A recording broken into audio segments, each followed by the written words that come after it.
Hello and welcome to the latest Coriolis update, assessing and analysing the events taking place in the news. I'm joined by Coriolis's CEO, Dr. Rebecca Harding. Rebecca, a little less pomp and ceremony this week in Washington because of the COVID restrictions and some odd musical choices, I would add. But firstly, what's your first assessment of the first 48 hours of the Biden administration? Basically, I think what President Biden has done is signal the huge changes that he's going to make, particularly rhetorically, in the last 48 hours. So what he's done is he's signaled to the world that he's in business.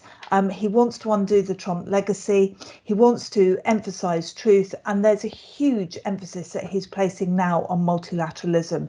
So in terms of the way he's playing this message, both to his domestic audience and globally, he's emphasized multilateralism. He's rejoined the World Health Organization, the COVAX campaign, the Paris Climate Accord. All of these things are about saying America's back, it's taking its role and its responsibilities in the world seriously. But meanwhile, what he's also done is signal that they're going to be doing a lot of stuff on sustainability and a lot of stuff on healing America, literally and figuratively, both in terms of vaccines and in terms of the COVID and in terms of bringing the whole of society back together again. So he signalled there are huge challenges. He's not frightened of those challenges, and he's going to take his time. So he's going to take his time on China. He's going to take his time on visiting all of the trade negotiations and all of the trade issues that have arisen during the Trump era. And he's going to take his time picking up the phone to all of his allies as well. So he's not going to be rushed into anything. So it really is, I'm in control. I'm multilateralist. I'm healing America, but it's going to take time. And that's a very powerful message to be sending. I think it's clear there is a significant workload on the domestic front. But what do you see as the key foreign policy objectives for he and his team over the next few months? So I'm going to approach this from a trade perspective for the very reason that the legacy of Trump is that trade has been weaponized, as we know. So a lot of trade has become involved with foreign policy, and if you look at what Biden is trying to do immediately, it's to signal that he wants to de-weaponize trade over a period of time. So a lot of his foreign policy at the moment is going to be focused around rebuilding relationships, around taking time, around taking a lot of those things slowly. However, he's got I would argue from a sort of strategic competition and what the Trump administration called a revisionist state in China. He's got to deal with China. He's got to deal with the weaponization of tariffs. He's got a legacy there from Trump that he's going to need to deal with over time.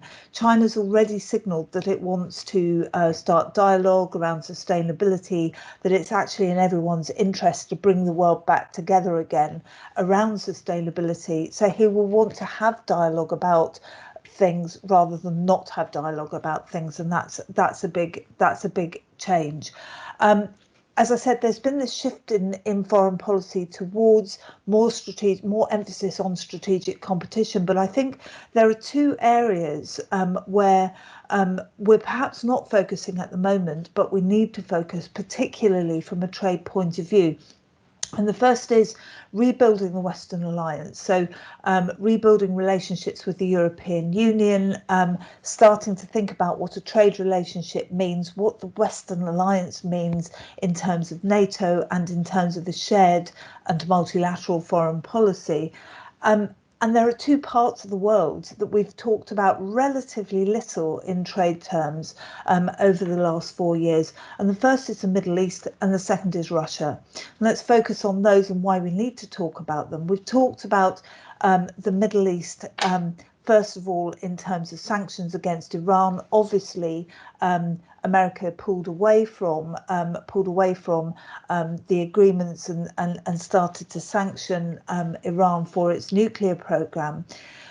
Biden's not going to move back into that quickly, but it's very important that these issues of sanctions are sorted out from a trade perspective, because a lot of European companies are being damaged by the risk of secondary sanctions that were imposed under the Trump regime, and that's something that needs to be addressed. And the other is Russia, because there's a lot of unfinished business in terms of Nord Stream 2. The gas pipeline between Russia and Europe, and that is actually affecting German businesses in particular. There are sanctions against German businesses. These are worrying times for some sectors, and again, it's something that needs to be addressed. So I think in foreign policy terms, from a trade perspective, there's a lot to do. China will be a priority, Russia, Iran. He could signal that he's opening up to the world of trade again, very simply by unblocking the World Trade Organization's head, the nomination to the next Director General, which Trump had blocked. If he did something like that again, he would be signalling relatively easily and relatively quickly that he wants to move ahead with a more multilateral agenda.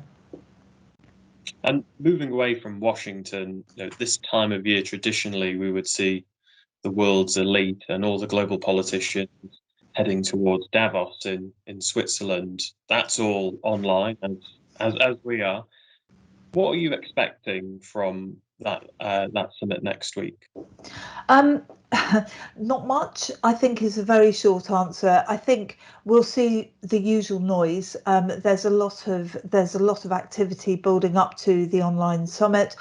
Risk reporters come out, but it's very difficult in the current context for a structure like Davos to function as it normally does. I mean, we normally see big statements. Apparently, Chancellor Merkel is going to attend, but also President Xi from China.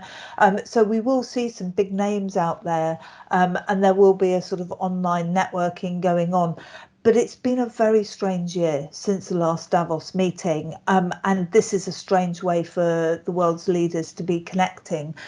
So we won't have the usual buzz. But think about what's happened since the last event. COVID, collapse of the global economy, rebuilding of the global economy, challenges to US democracy.